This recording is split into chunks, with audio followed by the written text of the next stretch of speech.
Hey, welcome to Ice Age TV Day. And what day is today? Today is Saturday. Kind of out of the loop. Being I'm down here in Tennessee enjoying the beautiful weather. There is a church that I go to right across the way. And this Sunday, which is tomorrow, my daughter is going to get baptized over there in that church over there. So that's going to be kind of an exciting day for me and the family. So that's something. Here's a church. It's right across the way from my mother-in-law's home that I come and visit and have made my man cave down here. I finally finished off getting the garage yesterday all sealed up. Yeah, it's just incredible. This home was built in 2005 or 6 or something like that, and maybe 2008 actually. And the builder who built this home, he never sealed off the garage from the actual house, which, you know, that's not really even legal. You know, you have exhaust fumes and you just have all this cold air coming into the home. So daughter and I spent yesterday, you know, doing the insulation and insulating the walls and everything. That was a project. I had to take all these panels off and everything to do everything right. But now, huge difference. And this garage has come a long way. So sadly, my father-in-law passed away, and he actually passed away, it's hardly 5 years ago. And so, but he wasn't a car enthusiast, motor and cycle madman like me. So this garage, if you'd have seen pictures of this garage just here 3 years ago, 2 years ago, it was full. It was just full of debris. And then the basement was just as well. It was just full, you know, just the whole basement was just full of stuff and clutter, and it's taking me quite a while to kind of get this organized without the mother-in-law. You know, there's a fine line there, and I get all that. If anybody here has lost a loved one and family, and you start removing items that kind of have sentimental value to that person, and so yeah. But anyway, so what's going on today? I tell you, it's so challenging here, being me the motorhead, the motorcycle enthusiast, and the brand. You know, the brand, I've kind of bounced around. I was a Harley guy for so many years, and I bought an Indian, and then I bought another Indian, and I kind of been the Indian guy, and I really feel like the Indian's the better of the products. But here yet I am. There's 2 Indians, but yet here I am now with 2 Harleys, and actually I now own 4 Harleys. Yeah, I have 2 Harleys here, a Harley up north, another one down in Florida. So the irony is, a year ago I had 4 Indians. So you see this tag right here? It says 4 Indians. Yeah, because I had 4 Indians. And now I have 3. It's totally reversed. And so now here's the dilemma. I'm out riding my Indians. Seriously, this Indian Elite right here, this is very rare and sought after. And I think this bike is worth $40,000. I paid less than that, but I'm just saying in general, my understanding is people want them and they pay pretty good money. It may be worth more than that. This is the Chieftain Elite Series, or the Challenger Elite Series, and I barely have driven the thing. I've got like 300 miles on it. This bike I bought for my birthday in February 2021. This is kind of a hard bike. I kind of have hard time letting go. My daughter and I, this is really the bike my daughter really started riding with me. Just a beautiful bike, and it wouldn't get numbers like that one over there. This bike here, they'd probably pay me 22 to maybe 25 on it, maybe. It's a $32,000 bike, brand new, but it's just isn't. It's just a paint scheme and the chrome, you know, that's not like a Chieftain bigger motor, and right, you know, so it's not really like radically sought after because it's just a paint theme on the Chieftain Elite Series. So that's a Chieftain, that's a Challenger over here, and the Challenger is such a nice bike. And today I've been thinking to myself, I should ride this today, but the challenge is this motorcycle here is the same as this. And keep in mind, I had a Dark Horse Chieftain, basically. The Dark Horse Indian is similar to the CVO Limited. I'm going to kind of show you the differences here. Some ideas what's going through my head here as I'm down here in Tennessee. And but the challenge is, so in this motorcycle here, there's no lower fairing. Like yesterday, I put down this nice little leather cover, and probably could actually put this over there as well.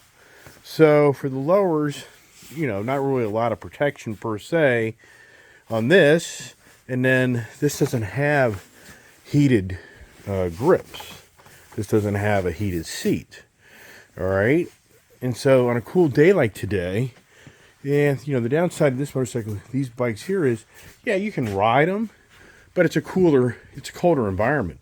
First, I come over here to my CVO Limited, which I just love this color. I've had my eye on this color for actually ever since it came out, but I just couldn't justify spending $50,000 for it by the time it got all said and done. So I really lucked out in getting this motorcycle for like 38, I think it was 38.8, 38.5 from Chesapeake Harley up there, Eisenhower Chesapeake Harley up there in Darlington, Maryland. They did a great job, great dealership.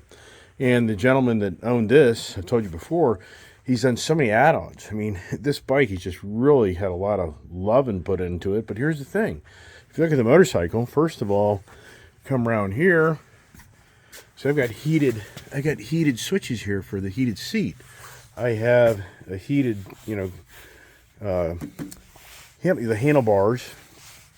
I can't think of the damn word right now because I'm just brain dead on that. Hand grips, duh. So then it has the lowers. And so this is completely, so when you're on this motorcycle here, you have an incredible amount of protection from all the air. So on a cold day, this is a very comfortable, warm motorcycle. My daughter, I kept on asking her when we were riding the other day on Thanksgiving Day if she was cold, and she kept on saying no. But sure enough, later that evening, she did finally admit that her feet were getting cold. There's just a lot of air on you. So today it's a beautiful day. Right now I'd say it's about 50. But once you start rolling down the road, that 50 degrees gets really cold. And it's a dry air today. So it is a cool day. It's going to be maybe about 60. So yeah, part of me is like I should ride this bike, but I already know I'm going to be wimping out because of it being cold. It's going to be kind of a colder riding motorcycle. And the problem is the Harley's just so much fun and nice, and the lighting. So it's really nice with this Harley. Look at the lighting here. I'm going to turn on the lights here for you. And the amount of light that's on this motorcycle. So you got this back end. That's just so funny that the radio just automatically kicks in there. So the lighting. So you're on the road. It's all about the visibility. So this bike has huge visibility. Then up front, the gentleman owned this motorcycle. He did this. This is really cool on the fairing. It's not factory. And then you have your daylight markers, LED lights, and you have your driving night lights. So when you're going down the road, this motorcycle, you know, gives a lot of visibility versus like for my daughter, you know, just this so easy for us to blend into the road. You know, you're going down the road, this motorcycle, the back, you know, barely any lighting. So these type of motorcycles here, not saying that these can't be at more risk or that's more risk, but just the you know, you want to be seen on the road. That's your challenge. Is on a motorcyclist. Motorcyclists die all the time because they're not seen on the road. A person doesn't see them and drives right into them. So yeah, so anyway, so part of me says, why don't I go to the Indian dealer just for go see my friends and talk to him. Say, hey, if I gave you back this Indian Elite, even though I think that'd be nuts, but at the same time, I'm not riding it. And if they offered me good money for it, I mean, come on. I mean, if you kind of think it through, spend money on it or cash out of it and take the money, and you're as crazy as I am, we'll find another similar Street Bob style bike set up there at the Indian dealer, and we'll end up taking the Challenger, or we'll end up taking this and trading it for another more of a Indian, or I should say more of a Harley Street Bob. Look, the kid just isn't going to, I've got the Indian Scout up north, and I was going to bring it back down. I should have brought it back down, really, but I did not, but I should have. I just kind of kicking myself I didn't do that. But whole point is, her passion for this is huge. So the Indian Scout bobber, it's the days of riding are just done. She's not going to ride it. That bike's just going to collect dust. And for me, I would ride it, but I've done that. I've done a video on that where I rode it, and after like 20, 30 minutes, my back tailbone is killing me. It's just not that style of motorcycle. The way the way you sit on it. There's so many things for somebody who doesn't ride motorcycles that go into your posture. I mean, the way you sit. I mean, these two motorcycles here, it's night and day, from kind of how your body sits on these motorcycles. This is kind of a more upright type of position. These handlebars are a little bit more forward. You can push them a little more forward. This is a little bit more laid back type of ride. And when you go over to my Harley over here, they put the meat hangers, which is kind of like the ape hangers. Isn't that so cool? It's a little light. So at nighttime, you have light after the bike turns off. So here, these are called meat hooks. Ape hangers is what I used to call them. And so your arms and hands are, further up. So your posture in this motorcycle is different from those Indians. Now, the downside to the Harleys is this is a really heavy feeling motorcycle. It's truly incredible how different these motorcycles are. Being that when you get in this motorcycle here and you grab it with your hands to upright it when you're sitting on it, it's kind of like it's kind of a struggle. It's not the weak man's motorcycle. That takes a lot of strength to ride that motorcycle. You come over to the Indian, and the way they've balanced this motorcycle is like half. It's borderline like half the effort to get it up to be straight. On the Indian, the balance seems more stable, so it just seems to have much more of a balanced feel. And then if you look at the tires, the wheelbase from the front tire to the rear tire is actually like 2 inches longer. So the frame and the tires are kind of like stretched a little bit. The Harley is a little bit more of a shorter and what I call a choppier suspension. So the tires are actually closer. They're like 2 inches closer compared to Indian. This has a metal frame, the steel frame. This has an aluminum frame. So there's just two differences right there, right out of the gate. This here is a 116, really nice motor. And then this is the 117 CVO motor, which had that motor there. I had that years ago. It's a really, really nice motor. But at the same time, I've had the 110 Harleys where the upper valve train, these things just sound like they're going to, come apart any minute. So those are just some of the differences. So when you're on the Harley, when you're putting along, it's a good motorcycle. Don't get me wrong. It's a beautiful bike. But the Indians, they just give you a little bit more of a free-spirited kind of feel, the stability. It just kind of gives you a little more confidence. Another thing is these windshields on the Indians, they go up and down. So this actually, goes down. So when you're on a really hot day and you want the wind in your face, this will go down so it's at a lower level so you get more wind in your face. If you don't, you can raise it up. So it's an automatic like window that raises and lowers. On the Harley, it's a fixed windscreen, and you can't change anything, which is kind of, on a warm day, if you want a lot more air in your face, you can't get it. So that's kind of a negative on that. The fit and finish on the Harley, to me, I think is better. Even though on the Indian, I think they've come a long way. So I'm not going to say that the Indian isn't as close. I mean, I kind of got mixed feelings in this. You come over the Indian, I think the controls and the looks, I think it's come a long way. And I wouldn't say, like I would have said years ago, that it looks cheesy. Because to me, I think it's pretty close in similarity. And then also in the Indian, you have the ride command. This screen, when that screen comes active, it shows you all the stuff going on with the motorcycle, your tire pressure, your miles, how many you've gone. I mean, it changes your suspension. You can, or I should say, the engine's changed. You can do a tour. You can do sport. You can do normal. So you can change the way the motorcycle actually runs through the three different modes for the ECM. On the Harley, they don't give you that option. So our Harley is more just so traditional on the infotainment center. It's just basically your map and basic information, the motorcycle and radio, but it doesn't give you the option to change the different levels of performance in the motorcycle. And some may be like, well, who doesn't just have the bike at the sport mode? Which that's right for me. I'm always in the sport mode, but at the same time, it's a lot more aggressive of a ride, and in slower speeds, and you want to kind of putt around. Putting it back to normal mode in tour mode is actually to your advantage, because this does kind of, the sport mode kind of jumps you around a little bit. It's a little itchy, if you know what I mean by that. Tour bags, they're the same tour bags. You know, here you have a button here, okay, versus the Harleys. If you come over here, it is the side latch, which they've had for years. So when you come over here, it's a nice little pull thing here.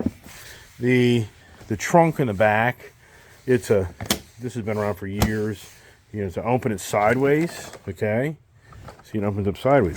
The Indian Tour Pack, it is a button back here, and the trunk actually lifts this way. So this really gives you more access when you do this here. So this is, I think, the better way for the trunk to open and close. It's the Indian, it kind of goes up, but it's a little bit more, it just doesn't feel as easy to get stuff move around. I don't like this though, because sometimes this closes before you, sometimes this just closes down like that. So what happens is you close this and then it hits. You can already see there? So it's already been damaged. So that's kind of a bummer there. The seating posture, this is a little tighter. To me, the seating posture is a little tighter. It tends to be a little more, not a lot, I don't want to say the word cramped, but you are a little more tighter. This does have a little longer, for a bigger person, it just seems like this is a better seating arrangement. You do have, I think, a longer reach. Some people don't like that. The toe heel, or I should say the heel shifter, you know, that's on this bike, as well as the Harley. That's not much different. The controls, they're about the same as far as your feet, even though it can sometimes feel a little, you know, if you look at that there, see there? My feet are like stuck in between those two. You know, let's go over to the Harley, and I think it's every bit of that, if not. And let's see here. Bigger brake pad. Let's go up here and let's look at there. Let's see here. Yeah, so it's about the same. I'd say the Harley has Harley has a little bit more room. Yeah, for sure. The Harley definitely has a good inch difference in that heel shifter. As I said, and then for the passenger, I don't have the Tour. The passenger here and the Harley, I think that's it's a nice setup. Having that seat there, some people may have to take that out. And the quality of the leather, yeah, I mean, so the bikes, I think, are really like head-to-head on the quality side now between the two motorcycles. I really think that anybody says the Indian doesn't have as good a quality build look to it, I think that they're not looking at the newer Indians. Yeah, so, you know, so here's the thing. If the kid had more of a type of street bob Indian, I think that would be pretty cool. And we'd probably then do more, switch it up. That's what I've always have liked. That's been my challenge. I like to have like 2 or 3 different brands of really cool things just to change it up. And to me, it's always with the change up. And that's what I like. Now the kid, she's still kind of young, bigger motorcycles. And she comments how she likes to get used to this motorcycle and how to handle it. So, and I understand that. So for me, I'm not really excited about putting her like in a whole different style bike, because she's just really growing into this motorcycle. And that's the key. When you ride these motorcycles, you really get to understand their limitations. And that's so important. I mean, very, very important on your capabilities because, and that's a challenge. If you're riding that bike just a little bit, then this bike just a little bit, you just kind of fall out of tune with, you know, the real you connecting with the motorcycle. So that's a challenge. And now it's all about the Harleys. Like my kid said this morning, you can ride your Indian and I can ride a Harley, who cares? Which I don't disagree. But at the same time, I'm just really loving my CVO. Even though I gave up my Dark Horse Roadmaster, which is a really nice bike. And yeah, why'd I do that? To get to this? Because I always wanted the CVO. I really missed the 117 CVO. What, baby? What are you talking about? The difference is the Harleys to the Indians. Are you ready to go? Yeah, just waiting on you. Well, I have to go to the bathroom. Okay, we're just waiting on you. So anyways, yeah, I mean, I feel like the 117 motor and the CVOs is just one of the baddest ass. I think it's the nicest factory CVO motor yet. All right, well, follow us along to Harley Indian. Do we do the Indian? Do I go to the Indian dealer? Do I go talk to him? Ask him what that thing's worth today? Or do I just get out here and we'll get some riding time in and enjoy the beautiful day? All right, follow us along.